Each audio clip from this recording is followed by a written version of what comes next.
Boa noite, oficial, pessoal. Quero agradecer inicialmente a presença de vocês para esse nosso debate sobre TERJ.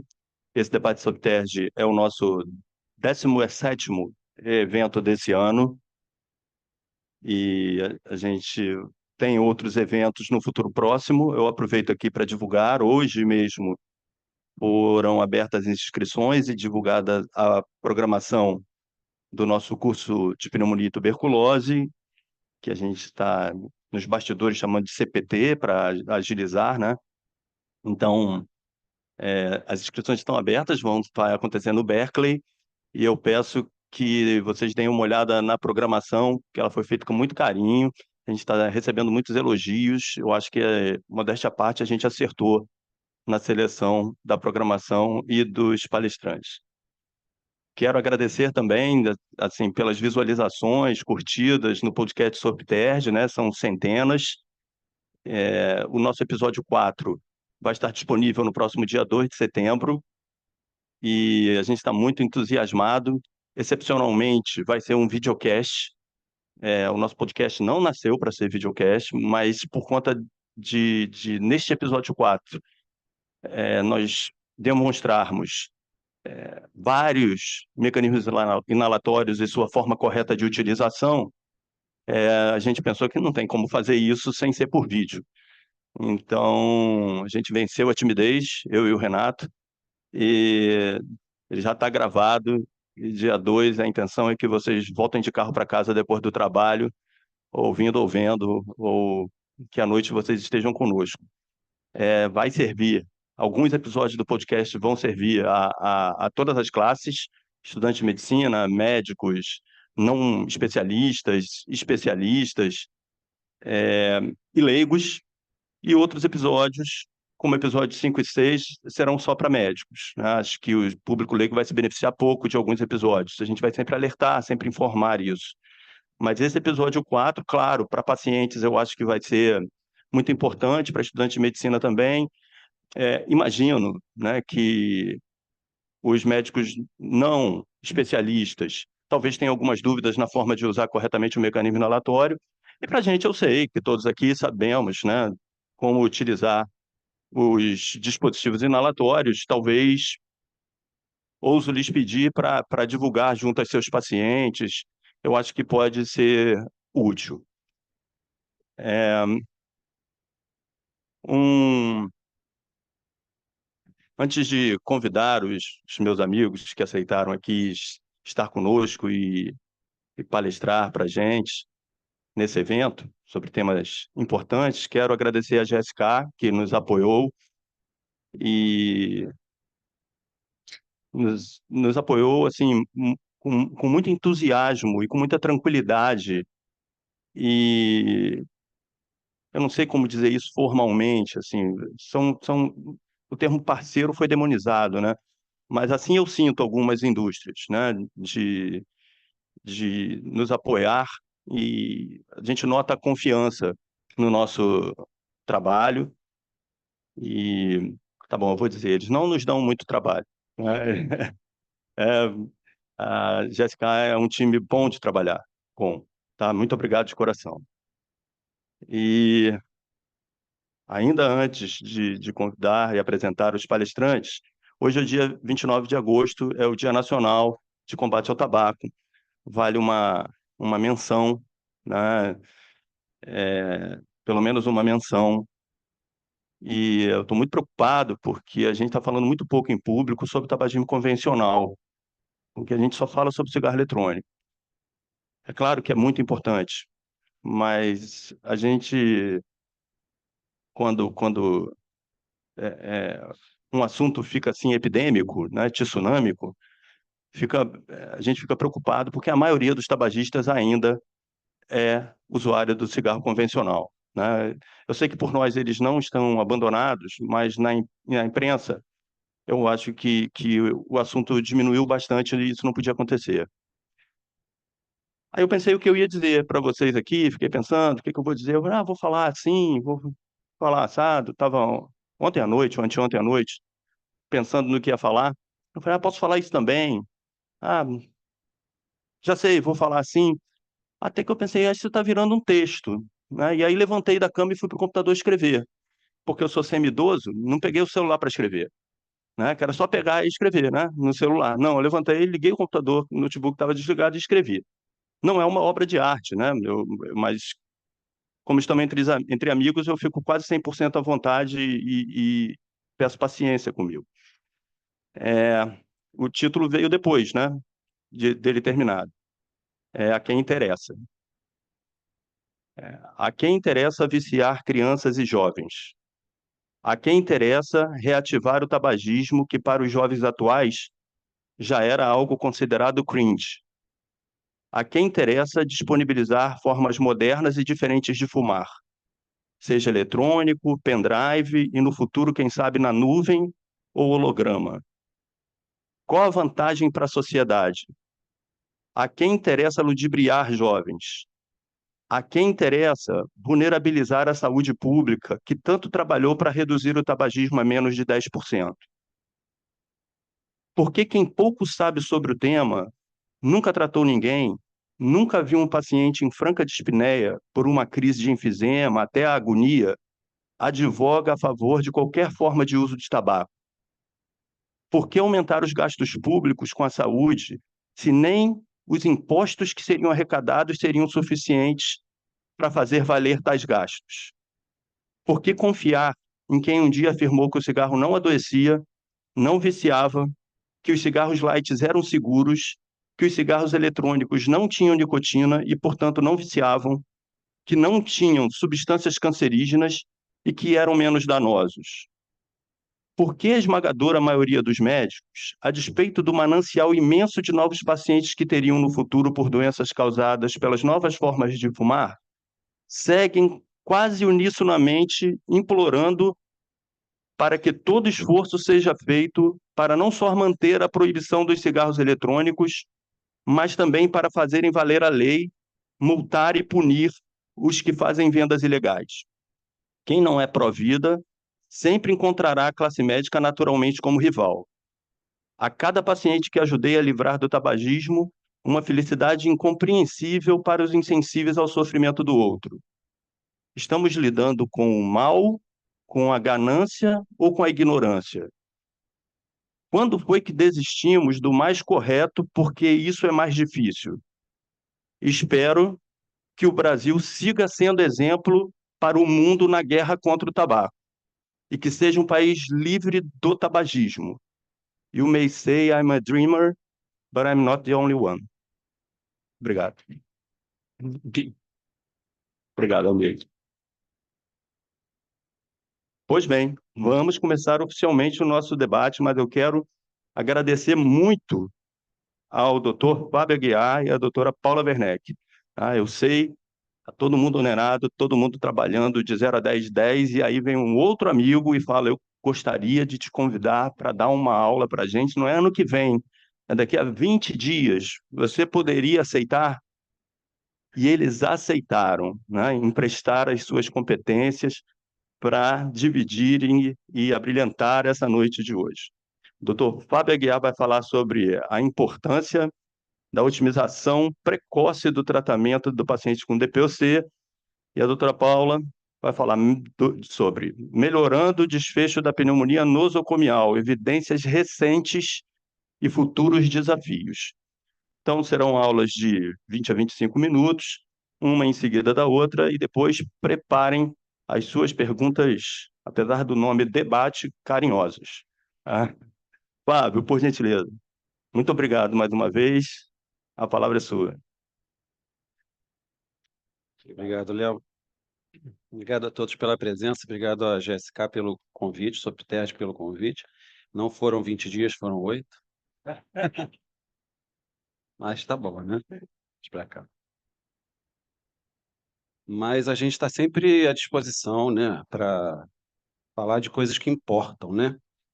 E DPOC importa, né? Então, vou começar aqui, antes de começar de fato, falando de um caso que eu vi hoje, né? Um paciente que foi me procurar umas 3 ou 4 semanas atrás, após um quadro viral que ele não conseguia mais trabalhar, ele não conseguia mais fazer nada dentro de casa, um paciente mais jovem do que eu, um ano mais jovem do que eu, 47 anos, que fumava desde os 15, 16 anos, uma carga tabágica acima de 40 maços ano, e que hoje veio me trazer uma espirometria que o VF1 dele é de 24% do teórico. E aí eu perguntei para ele, mas como é que começou isso? Começou agora? Não, doutor, isso aí está desde 2020 que eu estou ficando cansado, o cansaço está piorando, e eu achei que não era nada e não procurei. E tem 20 dias que ele parou de fumar, aparentemente não vai fumar mais, a tomografia é lotada de enfisema, então é um paciente que chegou tarde, né? A gente quer falar de tratamento precoce e ele chegou tarde, né? Mas hoje em dia a gente tem várias opções de tratamento, eu acredito que ele vai conseguir melhorar pelo menos um pouco, e o passo mais importante ele já deu, que foi parar de fumar. Então, são meus conflitos de interesse, umas palestras para alguns laboratórios. E o manejo clínico da DPOC ele não é só medicamento, né? A gente sabe que isso daí é primeiro passo, eu falo para todos os meus pacientes, primeiro passo para o tratamento da DPOC é parar de fumar. Não existe um tratamento eficaz se a gente não parar de fumar, né? Atividade física, né? O professor Arnaldo Noronha já falava que o DPOC não pode ficar parado, tem que ficar em atividade. Ele vai fazer o que ele conseguir, mas atividade física e reabilitação é fundamental. A oxigenoterapia para os casos mais graves é muito importante, né? Vacinação, que infelizmente a gente está vivendo um momento que a gente perdeu todo aquele ímpeto que a gente tinha da nossa população de vacinar por causa de mentiras, né? As pessoas agora duvidam das vacinas que têm 30, 40 anos, né? E, obviamente, o tratamento farmacológico é fundamental para o manejo clínico desse paciente. Então, a gente avalia o paciente com DPOC, primeiro a gente vai fazer uma espirometria, né? Então, esse paciente que eu vi hoje tem 24% de VF1, é uma obstrução muito acentuada, prova broncodilatadora até positiva, mas é um positivo porque a doença é gravíssima. Então, qualquer coisa que melhora já ultrapassa os 12%. A gente avalia sintoma e a gente tem que avaliar também risco, né? Risco de exacerbar, principalmente, né? O Gold do ano passado, ele trouxe essa mudança, todo mundo conhece, então, falar para pneumologista, todo mundo já sabe disso, mas é muito importante a gente não esquecer desses dois fenótipos principais, né? Sintoma e exacerbação. Então, a exacerbação ela é tão importante que ela ganhou uma parte, ela somou o C e o D só para si e passou a só importar a exacerbação, né? Esse paciente que exacerba mais de 2 vezes ou que precisa ficar hospitalizado por DPOC, ele já tem uma marca própria que é o perfil exacerbador, né? E aí a gente vai definir um primeiro tratamento. Se ele tem doença leve, a gente pode começar com um único broncodilatador. Se ele tem muito sintoma, a gente precisa começar com 2 broncodilatadores combinados, né? A gente precisa de um LABA e de um LAMA. E o que a gente vê na prática é que os pacientes não usam LABA-LAMA. Então, uma outra paciente minha me mandou uma mensagem hoje, eu atendi ela ontem. Doutor, fui ver o preço da medicação, é muito caro. Realmente, a gente sabe que as medicações têm um custo mais elevado, mas as medicações do cardiologista também são caras, do endocrinologista também são caras. O próprio paciente ele acaba poupando no valor da medicação e muitas vezes usando uma medicação que está de graça na farmácia popular, que não é para a doença dele, é para outra doença, né? E aí, quando o paciente exacerba, a gente tem que considerar sempre a possibilidade da terapia tripla, com o corticoide inalatório, principalmente se eu uso norfilformoto Q300. Então, por que a gente precisa desse laba-lama, né? Por que que isso é importante? Porque a gente tem literatura suficiente mostrando que a gente fazer um laba junto com um lama combinado é melhor do que usar um broncodilatador só e é melhor do que usar broncodilatador com corticoide. Então, esse estudo aqui, o EMAX, ele incluiu mais de 2.000 pacientes acima de 40 anos, todos sintomáticos que não exacerbavam muito, e que não usavam corticoide inalatório de todos os graus de gravidade de obstrução. E o que a gente vê é que quando a gente acrescenta a dupla broncodilatação, esses pacientes melhoram função pulmonar, melhoram sintoma, melhoram a qualidade de vida e diminuem a necessidade de medicação de resgate. Então, a gente tem inúmeros estudos mostrando que a dupla broncodilatação é o tratamento principal da DPOC, e não o corticoide com um LABA, né? Independente de qual seja. Então, eficácia e segurança comprovadas, medicações extremamente seguras, que a gente tem disponíveis hoje em dia e que ainda são subutilizadas. O Gold, na reavaliação, o paciente que tem dispneia e não exacerba, se ele estava usando só um broncodilatador, ele vai passar a usar a combinação do LABA-LAMA. E se o paciente, a qualquer momento, exacerbar, a gente tem que considerar a possibilidade da terapia tripla para reduzir o risco de exacerbação. Roflumilar e azitromicina são casos que não respondem, ou casos fenótipos mais específicos, né? Mas a grande terapia é a dupla broncodilatação com ou sem corticoide inalatório. Por que que isso é importante? Porque o principal fator de risco para uma exacerbação é a própria exacerbação. Quanto mais ele exacerba, maior o risco dele morrer. 50% dos pacientes com DPOC vão morrer dentro de 5 anos após uma hospitalização. Então, isso é pior do que a estatística do infarto agudo do miocárdio. Então, a gente precisa prevenir a exacerbação, de preferência antes da primeira exacerbação grave. Nem sempre é possível, mas a partir daí a gente tem que sempre buscar a prevenção da exacerbação. E a gente vê que quanto mais exacerbação, maior o risco de morrer, né? A sobrevida diminui quanto mais exacerbações esse paciente tem. Então, se ele tem nenhuma exacerbação, ele vai viver muito mais do que o paciente que tem 2, 3, 4 exacerbações. Exacerbação não pode nunca ser subestimada, né? Elas são mais frequentes com a doença mais grave, elas são a razão mais comum para a hospitalização, trazem queda da qualidade de vida, como eu já falei, o risco de mortalidade e um impacto econômico gigante para o indivíduo que não consegue mais trabalhar. Então, esse meu paciente de hoje, ele tem um emprego público. Eu atendi ele no bombeiro, então ele não perdeu a renda dele, mas se for um trabalhador informal e ficar 20 dias sem trabalhar, ele perde renda. Isso tem um impacto muito grande, econômico para o sistema e para o indivíduo. Então, a gente precisa prevenir e tratar as exacerbações da melhor forma possível. Então, como é que a gente vai identificar o paciente que precisa de terapia tripla, né? Novamente, a gente tem vários estudos, aqui eu trouxe só dois, o FULFIL e o IMPACT. O FULFIL comparou a terapia tripla com budesonida formoterol, que é a terapia mais frequente do DPOC até hoje. E o segundo comparou a terapia tripla com medicações com duas substâncias, um corticoide inalatório com broncodilatador e um LABA-LAMA, né? E quando a gente vê os resultados, a gente vê que a terapia tripla ela é capaz de aumentar a função pulmonar desses pacientes. 170 ml às vezes parece pouco, mas para um paciente que tem 24% de VFU, isso às vezes dobra a capacidade dele, né? Então, 171 ml é bastante função pulmonar que esse paciente pode melhorar quando a gente trata com uma terapia tripla. E a gente reduz a exacerbação, que é o nosso objetivo, melhorar sintoma e reduzir a exacerbação. Então, tanto em relação à budesonida formoterol quanto em relação aos broncodilatadores isolados, a gente percebe que a terapia tripla é capaz de reduzir de uma forma significativa o risco desse paciente continuar exacerbando. A terapia tripla, ela mostrou também redução de mortalidade. Então, não só o paciente exacerba menos, como ele morre menos. 28% de redução relativa do risco de morrer em relação ao meclidino e bilanterol.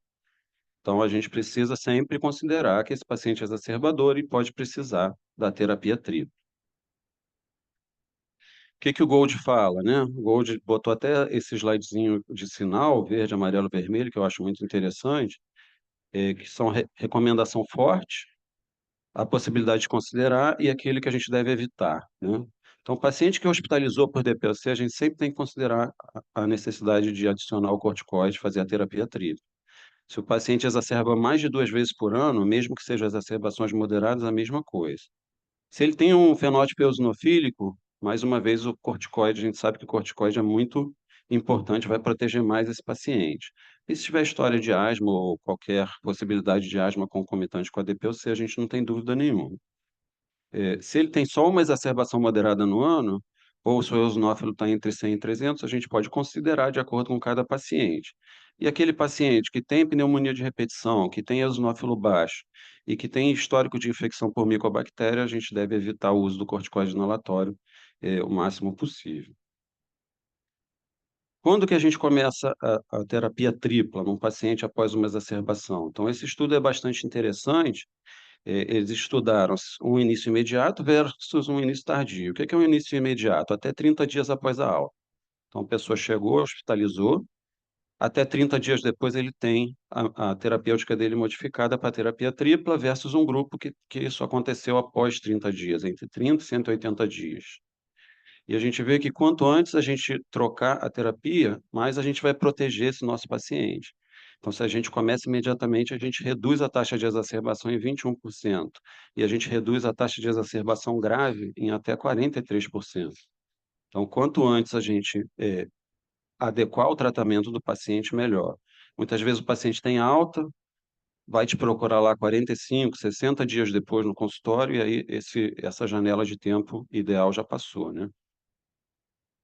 Então, aqui a gente vê que a gente consegue, com esse tratamento imediato, com essa mudança de terapêutica imediata, a gente consegue retardar essa próxima crise, às vezes até quase dobrar o tempo para a próxima exacerbação. Então, no grupo do início tardio, os pacientes exacerbaram 200 dias depois e no início imediato 367, quase 2 meses, quase 2 vezes, né, depois. A gente tem hoje o protocolo federal, né, que está vigente, que disponibiliza medicação gratuitamente para o DPOC. Na minha opinião, ainda é um protocolo muito falho, mas é melhor do que o nada que a gente teve durante tantos anos. Em alguns lugares eles dão, infelizmente, corticoide inalatório com o LABA, né, formoterol budesonide. Que eu saiba, aqui no Rio, a formoterol budesonide é só para asma, mas posso estar errado. E o protocolo federal ainda veio com o Gold antigo, ABCD, né? Não o ABE que a gente usa atualmente.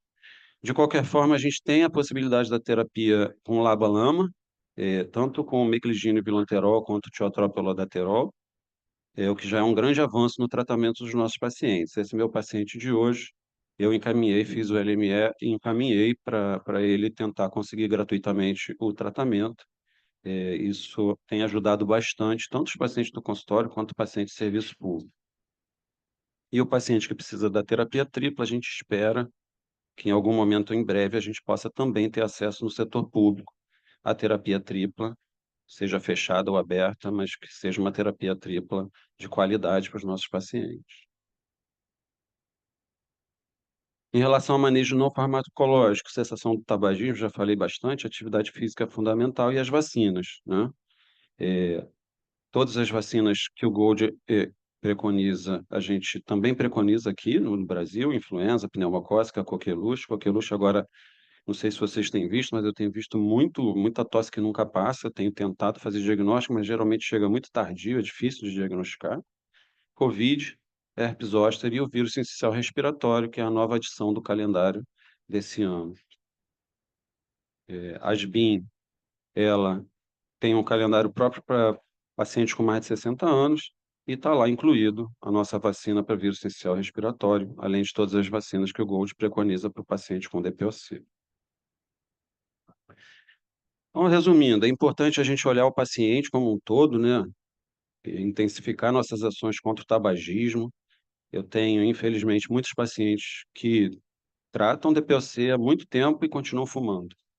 E é muito difícil convencer esse paciente que só depende dele parar de fumar, né? A gente precisa sempre pensar na redução de risco de exacerbação. As exacerbações são frequentes, são extremamente frequentes.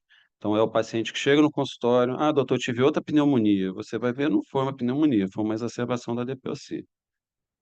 A gente consegue prevenir desde que a gente otimize o tratamento para o que o paciente precisa. E quanto mais rápido a gente fizer isso, melhor, né? Então, foi bem breve, né? Acho que está aberta a discussão ao final. Quem tiver qualquer acréscimo para oferecer vai ser muito bem-vindo. Obrigado.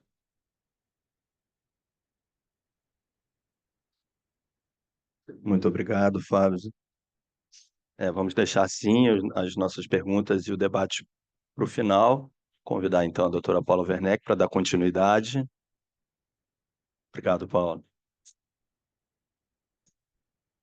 Boa noite a todos. Obrigado, Léo, pelo convite. Seminério também, que não está aqui. DPOC é mais palpitante que pneumonia, né, gente? Então, eu vou tentar ser mais... Tem seu valor, né? Tem seu valor. É na setinha, né? É.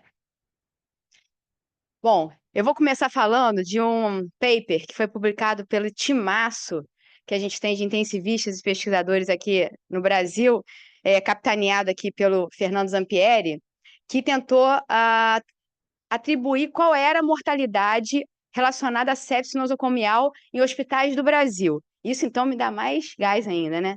E aí, nessa publicação, eles elencaram 3.500 pacientes em 37 hospitais brasileiros.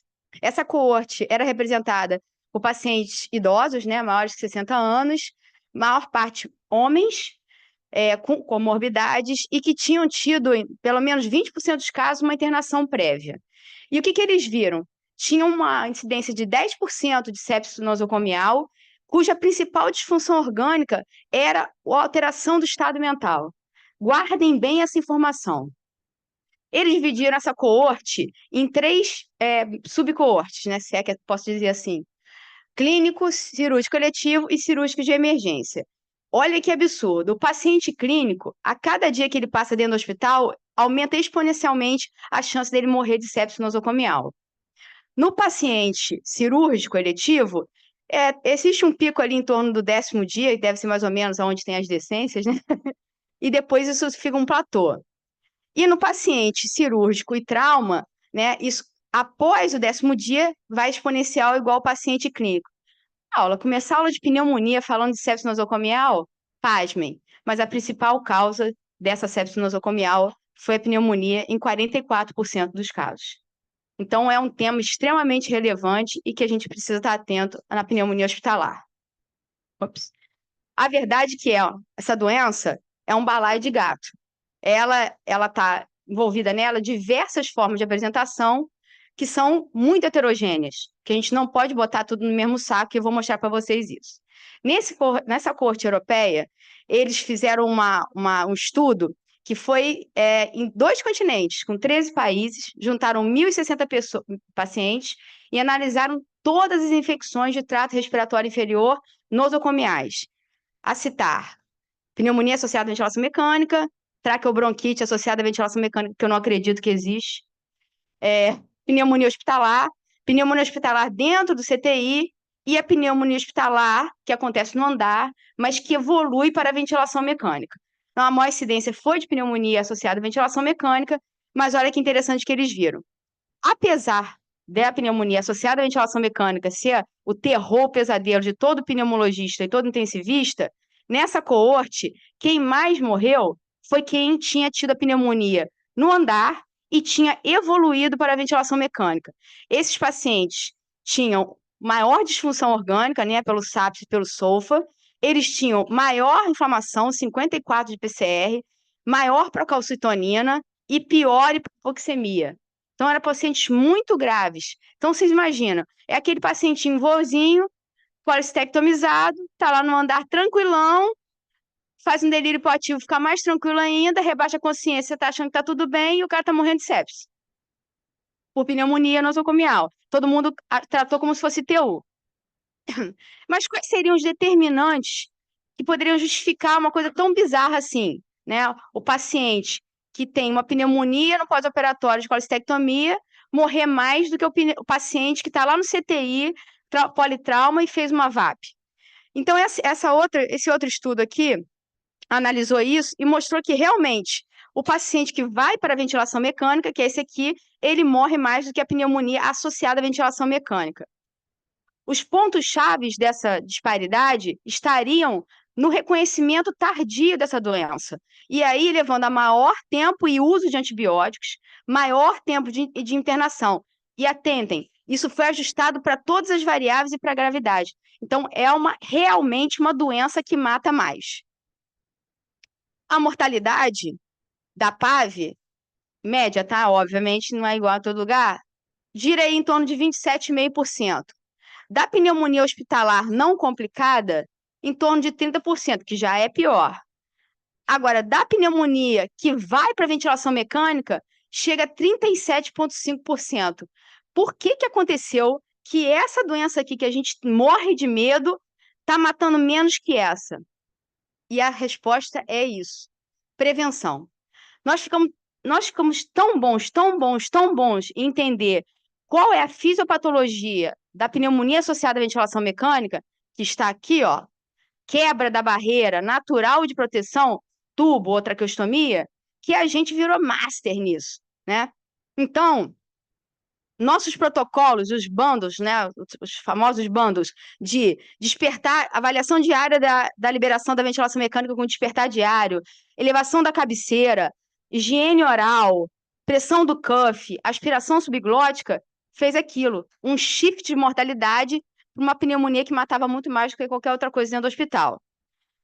E mais ainda, a gente evoluiu nisso. A gente, dentro da CCCIH, fez um stewardship melhor dos antibióticos, fazendo menos tempo de antibiótico para PAV. A gente tem lá de 3 a 5 dias de tratamento de PAV. Né? Mobilização precoce do paciente, tirando o paciente com tubo de dentro de cima da cama. E ainda, não só aquela higiene oral que é feita pela equipe da enfermagem, mas equipes de odontologia especializadas de dentro do hospital para fazer essa avaliação mais pormenorizada ainda. E, por fim, eu não posso deixar de dizer, porque eu participei amplamente de uma implantação de bundle de pneumonia, não só os protocolos de boas práticas médicas, como TEV, profilaxia de úlcera, mas protocolos relacionados diretamente à ventilação mecânica, como prone-traqueostomia. Momentos críticos que a gente vai lidar com a via aérea do paciente e permitir que todos os germes que estão na cavidade oral possam ganhar a via aérea inferior e causar pneumonia. A gente ficou tão bom, que a PAV, a prevenção da PAV, o bundle de PAV, saiu de simplesmente uma vigilância para um protocolo muito maior que foi chamado pelo FDA de eventos associados à ventilação. A gente cresceu tanto que a gente não está vendo só esse pequenininho aqui, a gente está vendo toda essa constelação de problemas que acontece com pacientes com PAV. Supersedação, imobilidade, hipoxemia, hiperoxemia, sobrecarga de volume, lesão associada à ventilação mecânica, levando a SARA. Então, a gente masterizou, no máximo, tudo que a gente podia fazer só para prevenir PAV. E o que a gente fez para o resto? Para pneumonia hospitalar? Para pneumonia hospitalar que vai para ventilação mecânica? Nada. E o que a gente precisava fazer era o básico. Essa corte aqui é uma corte inglesa, que é muito boa, olha isso. 106 anos. Muito bom, né? Então, é um hospital geriátrico que queria saber o seguinte: quais são os fatores identificáveis de risco para esses velhinhos desenvolverem pneumonia nosocomial? Porque eles sabiam que isso matava os velhinhos. Então, eles elencaram 9 fatores de risco. Ó, de novo, ó, prevalência de homem e internação recente. Você vê que as coortes são muito semelhantes, né? 9 fatores de risco e apenas um foi de proteção. Esses são os fatores de risco que eles elencaram. Os básicos, né?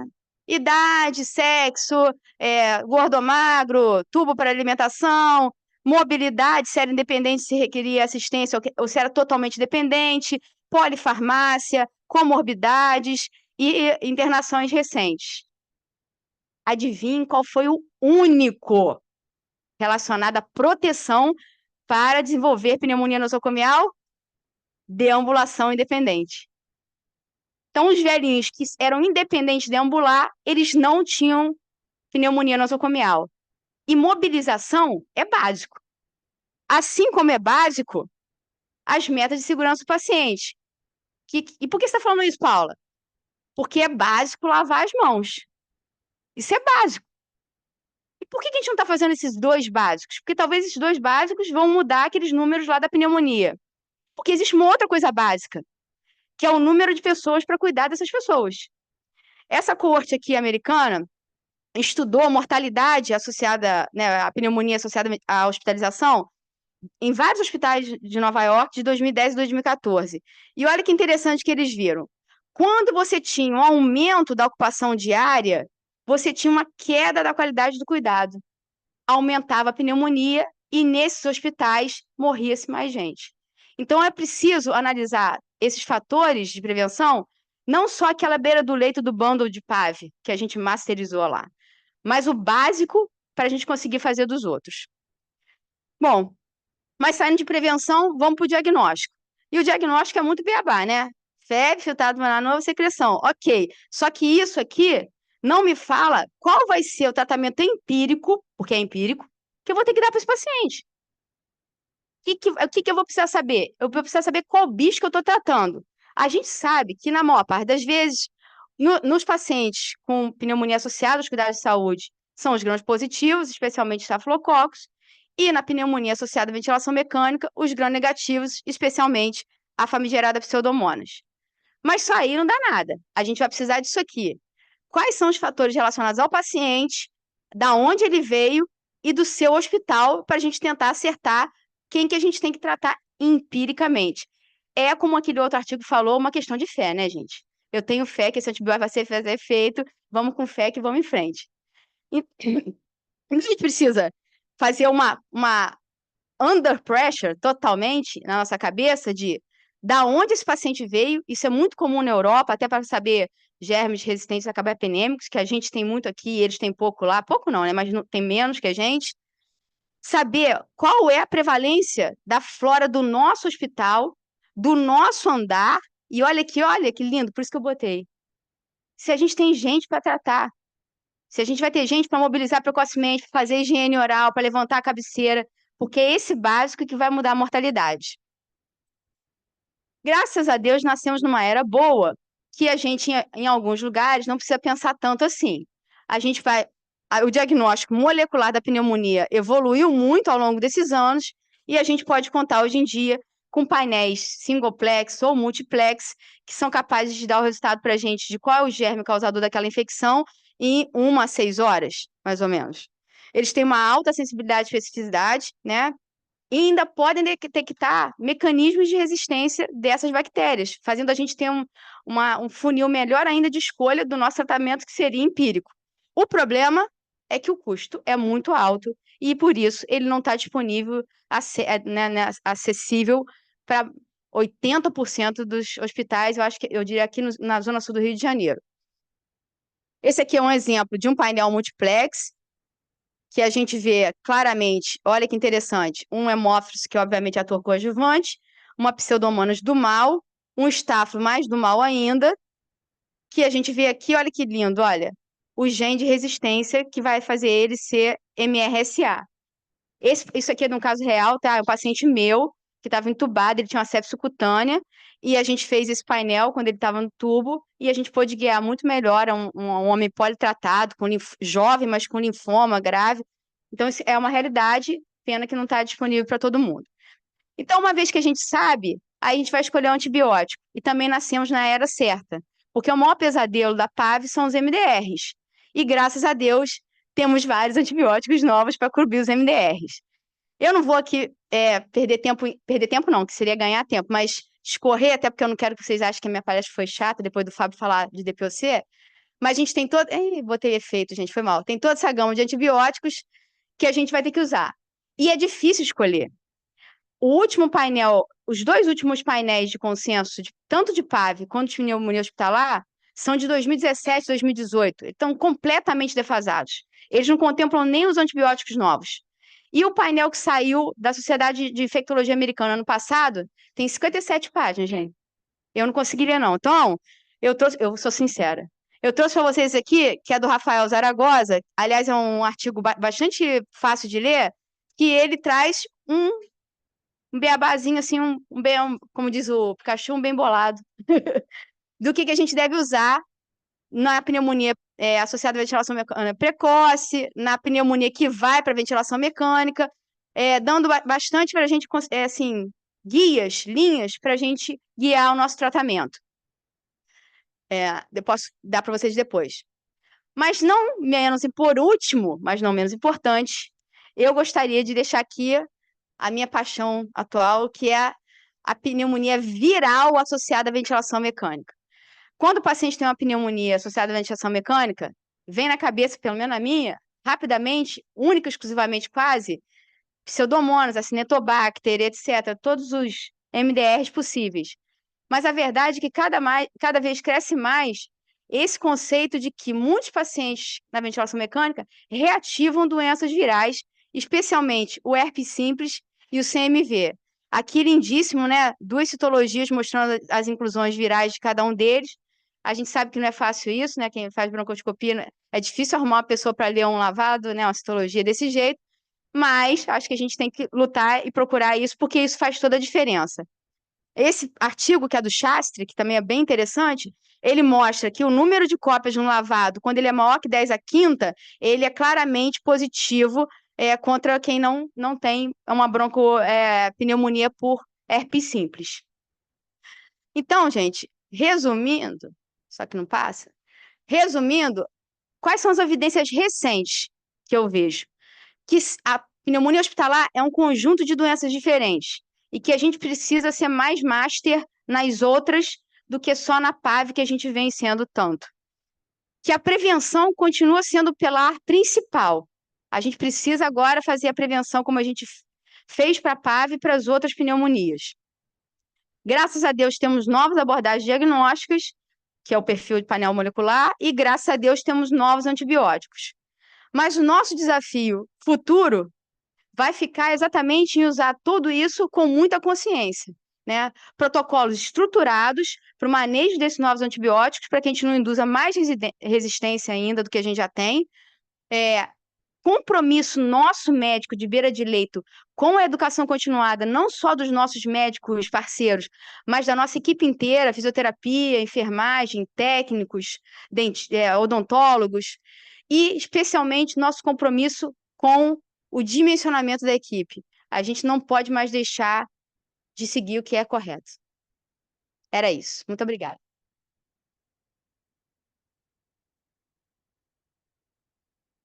Falei rápido de novo. Não, brilhante. Por favor, Fábio. Vamos. Eu tenho um microfone para chegar até a plateia, então vou deixar isso aqui com vocês. Obrigada.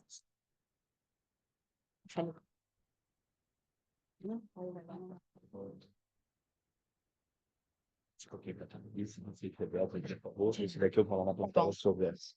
Bom, quero agradecer muito as apresentações. Serei formal, assim, foram excelentes. Na verdade, eu não esperava nada diferente. Obrigado de verdade. E vou abrir para a plateia. Se alguém tiver alguma pergunta, algum questionamento, fiquem à vontade. Doutora Raquel, por gentileza. Boa noite. Eu tenho, na verdade, para os dois, mas eu vou começar com o Fábio, né? Para que eu encaminhe um monte de gente, paciente, né? Já no consultório.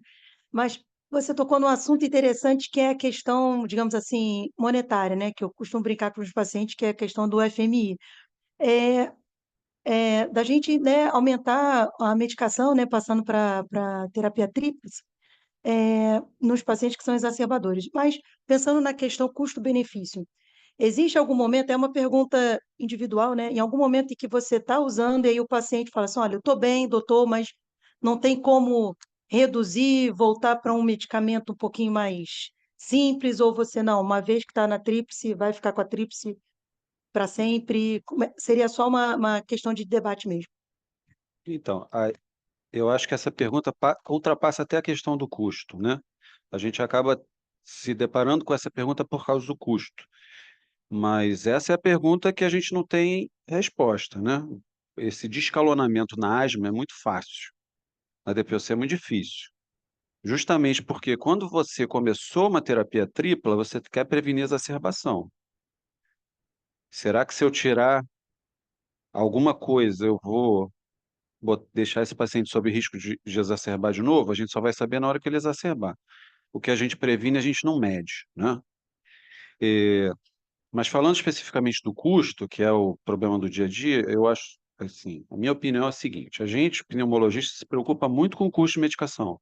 Eu acho que o custo de medicação é importante, mas a gente não vê isso em outras especialidades. Ninguém deixa de comprar o Ozempic.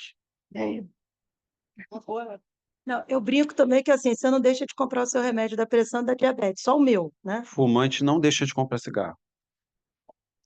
O custo é muito, eu falo para eles, o custo do cigarro é muito maior do que o custo do remédio. É muito maior. Uma vez eu estava dando uma aula de DPOC lá para os médicos da emergência lá do hospital, e aí teve essa pergunta, né, de custo. E aí nem foi eu que respondi, né? Mas assim, quanto custa um ciclo de antibiótico? Quanto custa um Clavolin com claritromicina? Mas o paciente paga. Então, assim, é lógico que o custo é importante, a gente precisa pensar no custo, mas antes do custo tem que vir o que é melhor para o paciente. Se ele não fizer, é uma decisão dele. Mas a adaptação a gente tem que sempre pensar bem com carinho para aquele paciente o que é melhor. Por exemplo, a gente está passando isso com a vacina nova do vírus sincicial respiratório, é muito cara. Mas, por, en- por enquanto, é uma dose única. Se ela vai continuar sendo dose única, a gente não sabe, mas por enquanto é dose única. Será que o custo de uma dose não paga a quantidade de exacerbação que a gente vai prevenir depois? Porque o vírus sincicial respiratório exacerba milhões de asmas e TPO6, né? Então, assim, não tem muita resposta, mas você vai ter que individualizar. Eu espero que a tripla venha para o protocolo federal. Aí vai facilitar.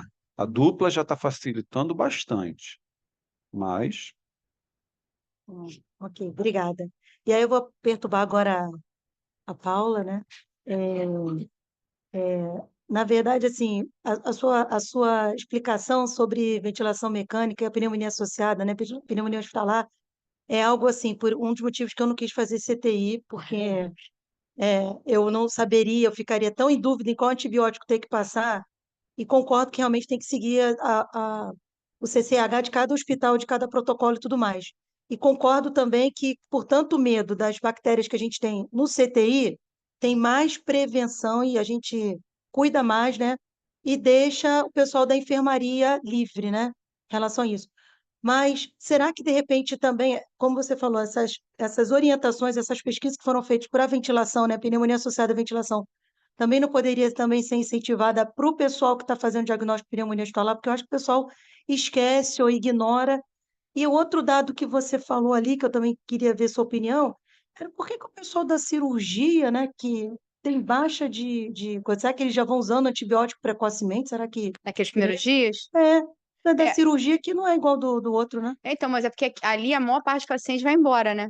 Naqueles 7, 10 dias ele vai embora. O que você tá vendo naquela ascensão é igual do trauma também, né? O trauma faz para baixo até, né? É o paciente que vira clínico. E aí, eu acho que o mais bizarro de todos é o clínico que é exponencial desde o começo, né? Uhum. Aquilo ali para mim foi chocante quando eu vi aquele paper. Mas é isso, porque assim, o paciente vai embora. Então, o que fica do resto dos dias são pacientes que viraram clínicos, já estão com complicações e tal. E aí entram exatamente, na minha opinião, a questão de fator mobilidade, sair do leito. Gente, eu vejo paciente internado sempre. Quantas vezes chega lá, mas por que você não saiu do leito ainda? Não, porque a enfermeira não veio aqui. Aí você chama a enfermeira, não, eu tô sozinha, eu não posso ir lá tirar do leito, não, que dá muito trabalho, porque o cara cai, né? Então você tem que ter alguém para tirar, para botar, não sei o quê, a fisioterapia que volta. E aí eu acho que volta no básico: lavar a mão e tirar do leito. Mobilidade. Esse trabalho da Inglaterra com os velhinhos é fantástico, né? O trabalho é belíssimo do ponto de vista estatístico, de como eles fizeram, elencaram aqueles 9 lá, critérios. Eu falaria de cara, não, é a sonda com certeza, não é nada. É o velho que não sai do leito. E aí, como não tem muito. E ele, naquele trabalho, ele também bota a mesma coisa. Como eles têm pouco numerário de gente, o paciente que é mediamente dependente, precisa de alguém para levantar, ele não levanta, porque não tem ninguém para levantar ele. E aí ele faz pneumonia. E os vírus? Posso perguntar sobre os vírus? Hum, Assim, é, porque assim, de repente onde você trabalha consegue ter esse painel, né? sim. É, como é que então a gente poderia se virar, né? Porque a gente só pensa em bactéria, como se só existe bactéria, e só tem mais realmente tratamento para bactéria mesmo, né? Hum. E para vírus, a gente faria alguma coisa associada, ou faria, né? Achei interessante você falar que só 5 dias, né, em relação a diminuir o tempo de Tempo de antibiótico, só antibiótico. passa 28, né? 52 dias de antibiótico, mas fazer alguma coisa já associada a bactéria e vírus, mesmo que você não tenha um resultado, né, um trabalho no local que tenha resultado Pois é, para o vírus? problema é que o tratamento para os vírus não são tratamentos baratos.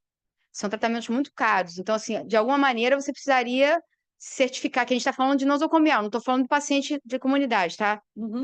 O sujeito está internado, fez uma febre, um filtrado, você está desconfiado que ele pegou Covid dentro do hospital, por exemplo. Aí você vai querer fazer remdesivir, que é caro. Você tem que ter uma prova que é aquilo. Você vai fazer ganciclovir porque é CMV. Você tem que ter uma prova que é aquilo. Até então, e assim, e todo mundo só pensava em pneumonia viral intra-hospitalar em paciente que é imunocomprometido. Uhum. Mas esse artigo do Shastri é para falar, não, a gente está falando de imunocompetente. Assim, eu, pessoalmente, tive um caso de um paciente imunocompetente que fez uma pneumonia herpética gravíssima. E o resultado saiu na biópsia. Porque, eu não sei se vocês têm, mas eu tenho muita dificuldade de conseguir uma citologia adequada e tal para esse tipo de diagnóstico. Então, eu não sabia o que era aquele pulmão branco, eu biopsiei e era uma pneumonia herpética. Talvez, enquanto a gente não consegue ainda ter uma disseminação da tecnologia molecular acessível a todos, num paciente que é desafiador desse jeito, a gente vai ter que biopsiar o pulmão, entendeu? Para fazer diagnóstico CMV, para fazer diagnóstico de pneumonia herpética, né? Para a gente poder tratar. Porque você tratar empiricamente esse paciente, você vai quadriplicar o seu custo. E o que eu acho que é mais importante ainda desse negócio da pneumonia viral porque o paciente está dentro do hospital, mas ele tem que ter contato com o técnico, com a enfermeira, com a gente, com o familiar e tal. Então, ele pode ter influenza A, influenza B, Covid, rinovírus, RSV. E eu acho que escapa da gente isso, porque é muito mais linear se pensar que ele vai ter uma pneumonia por MDR. E aí, nessa hora, você usa antibiótico também é caro. Então, você está puxando a corda pelo outro lado. Então, se a gente pensar, né, e treinando, né, que tudo é um treinamento de pensamento, desse jeito, que pode ser viral, e faz um painel, mesmo que seja aquele painel de antígeno, rapidinho, e consegue. Não, aí, gente, é uma influenza A. Aí você monitoriza, porque se for influenza A, talvez no máximo vai ganhar um corticoidezinho ali e tal, não sei o quê, e vai sair sem antibiótico. Você poupou paciente do antibiótico, que pessoalmente vai ter um dano, concorda? De usar antibiótico direto, e poupou o custo, né, daquele tratamento desnecessário, né? Não, chega. Até eu ia fazer essa pergunta assim, em que situação que você desconfia do vírus?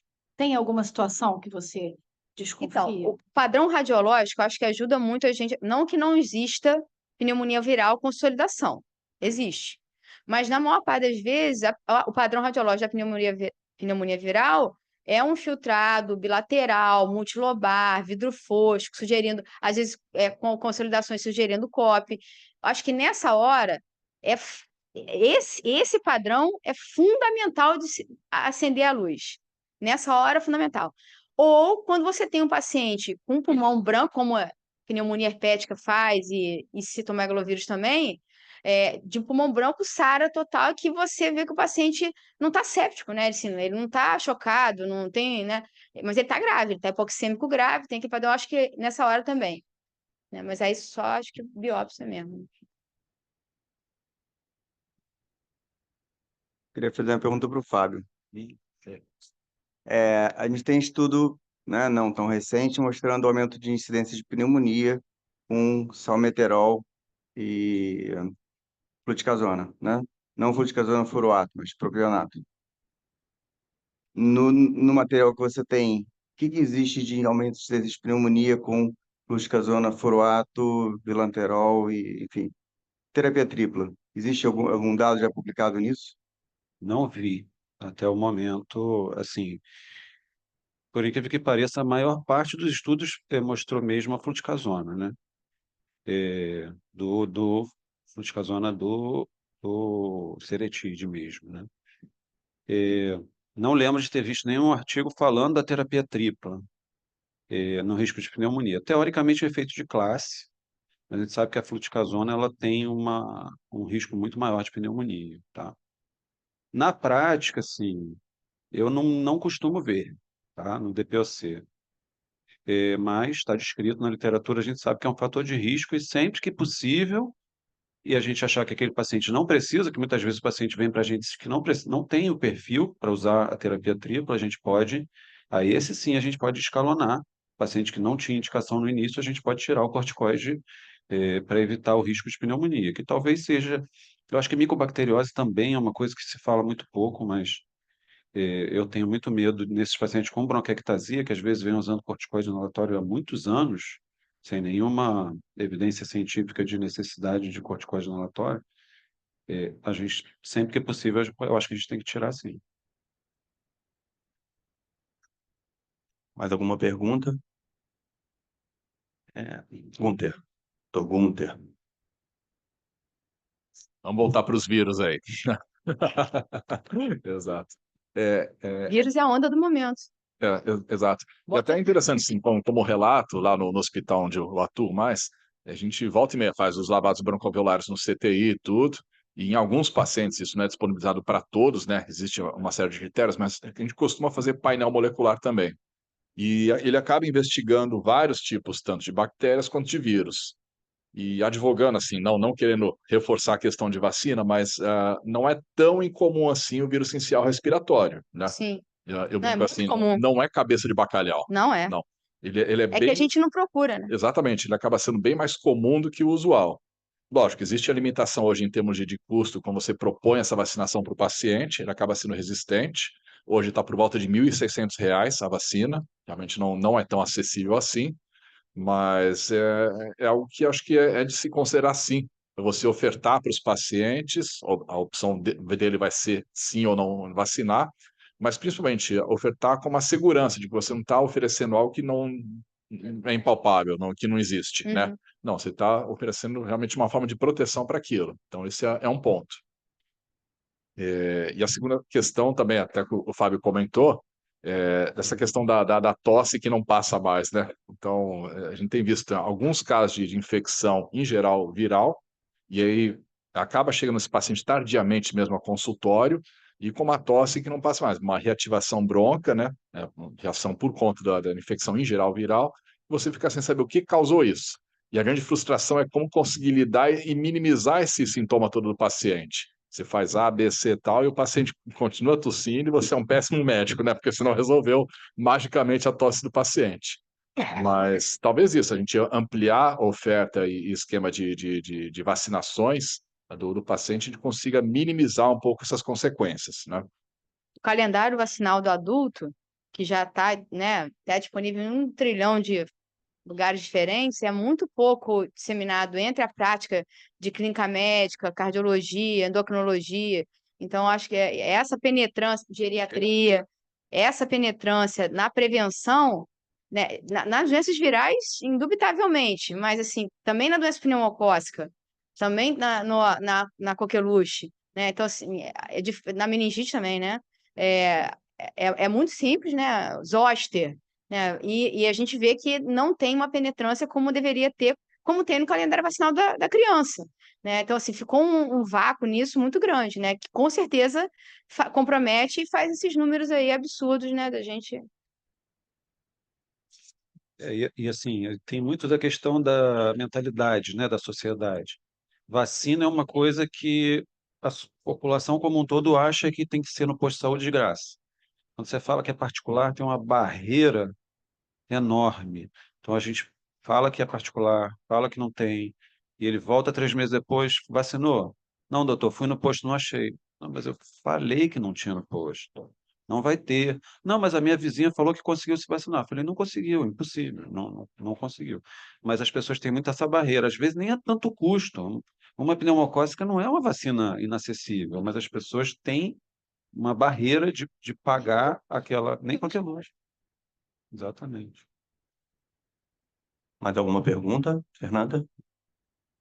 Completar o que o Fábio comentou, né? Enfim, tanto o Flávio quanto a Paula, né, comentaram esse aspecto importante, né, do que é o custo, né? O que é o custo? Depende de qual é o seu endpoint, né? Se você, na verdade, está pensando em sobrevida, em qualidade de vida, a gente consegue demonstrar que a prevenção e, eventualmente, né, a terapêutica apropriada, ela vai reduzir as internações, quer dizer, custo maior do que uma internação, do que esse período, né, esse evento na vida de um portador de uma doença crônica, é um evento de maior custo, né, porque ele escalou na questão de equipe de saúde, de antibióticos de alto espectro, enfim, suporte ventilatório, sem dúvida alguma, né? Então, tudo depende também dessa questão, dessa visão do que a gente está falando, né? A gente está falando em prevenir mortes, a gente está falando em melhorar a qualidade de vida, em diminuir, como você mencionou, né? A perda de capacidade laborativa, a capacidade de geração de renda, enfim, como sociedade, como é importante você evitar esses eventos de internação.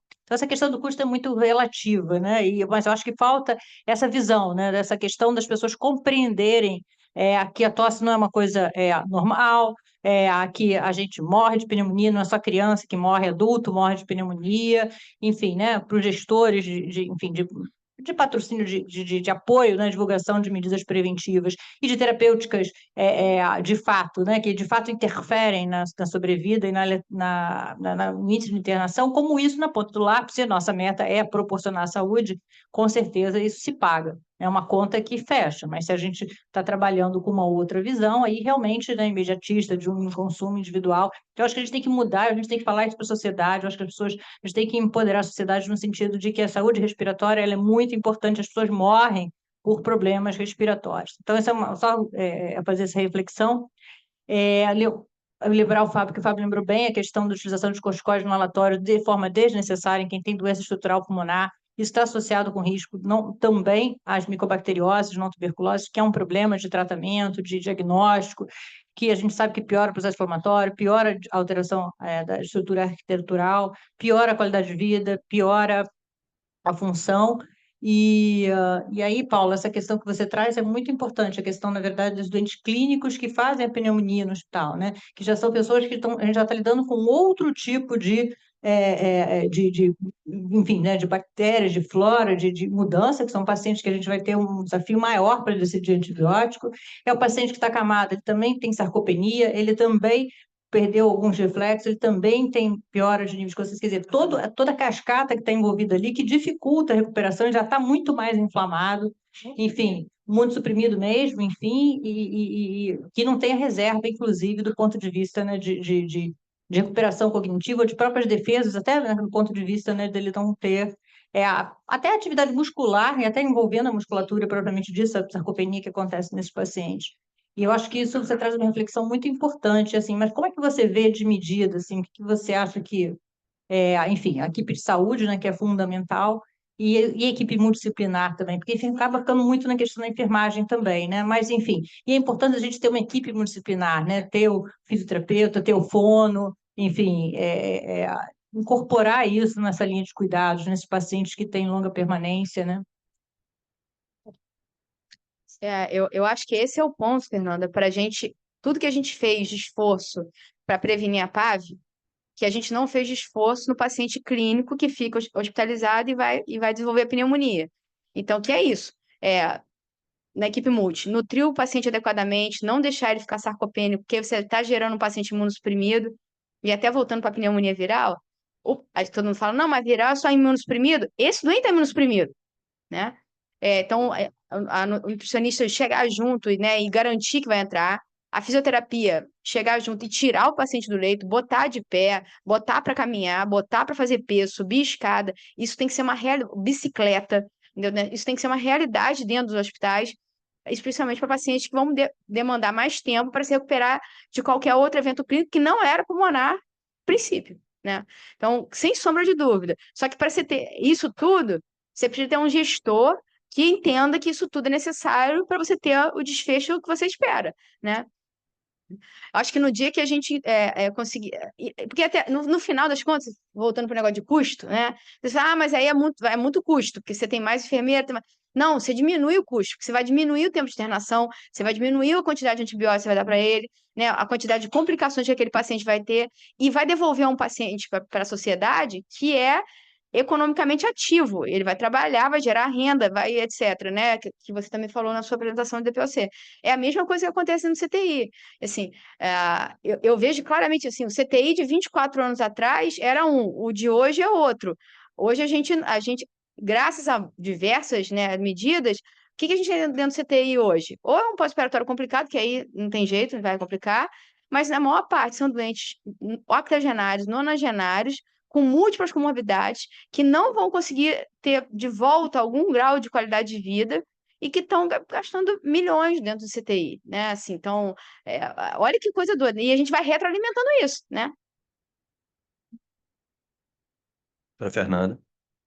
Né? Que a questão dos CRIs aqui no Rio, né? Que a gente está conseguindo vacinar com a pneumocócica ali tanto aqui na Zona Sul, né? No Rocha Maia e na Fiocruz. A gente tem tido agora a pneumo 13 e a 23 lá. O fato de ter disponibilidade em alguns lugares na cidade do Rio faz, por vezes, os pacientes imaginar que em todo posto de saúde está disponível. E aí vem essa lenda, tem sim, não tem não, eu também passo por esse tipo de situação e vai se adiando a realização da vacina e se incrementando inevitavelmente o risco, né? Fábio, assim, eu não sei se essa pergunta tem resposta. Bom, tá ali, né? No Gold, eosinófilos acima de 300, e história de asma, a gente usa corticoide. Exacerbação, você também encontra, mas não encontra referência tão sedimentadas quanto a gente encontra com eosinofilia acima de 300. Eu tenho um par de pacientes exacerbadores, ainda exacerbadores, apesar de um pouco menos, usando tudo que a gente tem hoje. Tudo. Eu te convido para um exercício, né? Que aí você fica à vontade até para sair das referências. E agora? Assim, ele está usando, sim, a tripla, está usando roflumilaste, está usando azitromicina 3 vezes ao dia, 3 dias na semana, é verdade, 3 dias na semana, e está usando e segue exacerbando. O que a gente quase zerou foram as hospitalizações, mas ele corre para os recursos adicionais que eu ofereço para ele. O que reserva para a gente o futuro para eu oferecer como esperança para esse paciente, para esse par de pacientes? Então, eu estou com muita esperança nas vacinas para vírus essencial respiratório, né? A gente não tem diagnóstico, mas eu não tenho dúvida que um percentual muito grande dessas exacerbações acontece após uma infecção pelo vírus essencial respiratório. No início da pandemia, a gente viu um quadro de Covid que foi se modificando ao longo do tempo com as vacinações, diminuindo gravidade e se tornando muito mais um vírus de um resfriado comum. Mas eu peguei várias exacerbações pós-Covid com teste positivo, que a gente só descobriu que a causa da exacerbação foi a Covid porque tinha teste. Se a gente tivesse muito mais teste para outros vírus, a gente talvez tivesse uma noção melhor epidemiológica para poder agir antes, já que a medicação não tá funcionando, ou não está funcionando tão bem quanto a gente gostaria. Se a gente vacinar mais para diversos agentes diferentes, talvez a gente consiga, né? Eu acho que essa pergunta não tem resposta. Tem paciente que usa tudo mesmo e continua exacerbando. Mas o que a gente pode fazer é o tratamento máximo disponível, né? Tem a possibilidade dos imunobiológicos, né? Mas, assim, essa eu não estou com tanta fé ainda. Esse eu ainda preciso de mais. Eu não sei se vier o imunobiológico, qual será o corte do eosinófilo. Eu lembro de um dos meus pacientes, 206, não é 300. E é exacerbador. Será? Assim será? Não sabemos. Não. Mas tem esse boato. Ok, 150, já falaram 200. Tá? ok. Paulo, eu te convido para sonhar. Assim, tem um ambulatório de asma, algo de POC na UF, e assim, eu vou resumir meu sonho para não ser chato, né? Eu quero ter mais salas disponíveis para dividir meus alunos, não ficar lutando por salas. Quero uma quarta sala. Já falei que quero 3, então, para mim. Quero uma quarta sala com um psiquiatra ali, porque a prevalência de ansiedade e depressão nos asmáticos no DPOC é lá em cima. Então, quero uma enfermeira para ensinar a técnica inalatória. Quero pelo menos experimentar, porque a gente treina na UF aquele papo que vocês já estão cansados de me ouvir. Técnica inalatória em toda consulta. E 50% ainda erra. Uma enfermeira fazendo isso, eu vou desconfiar que ela não trabalha. Vão falar, como é que metade dos pacientes está errando? Como é que você treina esse paciente em toda consulta, depois da minha consulta? Toda consulta, não é possível isso. Mas eu quero ainda experimentar uma enfermeira a colar, ajudando não só na técnica inalatória, né? Quero que marque um pouco menos de paciente para poder fazer um pouco mais de pesquisa, passar o ACT em todo mundo, passar para poder produzir um pouco mais. Resumir. O que você quer no CTI? Eu já sei que você quer o maior número de enfermeiras, os cuidados, mas eu quero... As realizações começam com os sonhos, né? Vai, o que é que você quer? Perfeito, CTI perfeito. Olha que o seu já está acima da média da maioria, né? Então, não faça em tom de reclamação, mas você quer mais, pode querer, vai. Eu quero que o doente não vá para o CTI. Ah, muito Porque, ó, bom. qual é a minha teoria? Minha teoria, o intensivista é um herói. Pensa, o sujeito não se vacina, aí tem uma pneumonia pneumocócica grave. Quem mata no peito? O intensivista. O sujeito não faz exercício, não toma estatina, não trata diabetes e tal, aí infarto, isquemia a perna. Quem mata no peito? O intensivista. Então, assim, se a gente trabalhar em prevenção, vai acabar o TBI. Vai acabar seu trabalho. Eu acho que todo médico, né? Para CTI só para pós-operatório complicado. Acho que todo médico, e a gente tem essa presunção, né? Assim, a gente tem essa mescla de se achar coitado e herói ao mesmo tempo, né?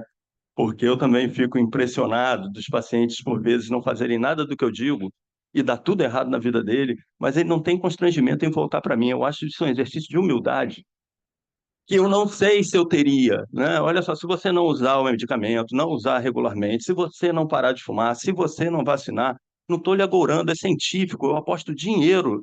Sabe o que vai acontecer? Isso, isso, isso, isso. Ele não faz nada do que eu digo e quando ele piora, ele fala, doutor Leonardo, eu estou muito mal, né? Você estava certo. E ele volta, eu acho muito humilde, de verdade, né?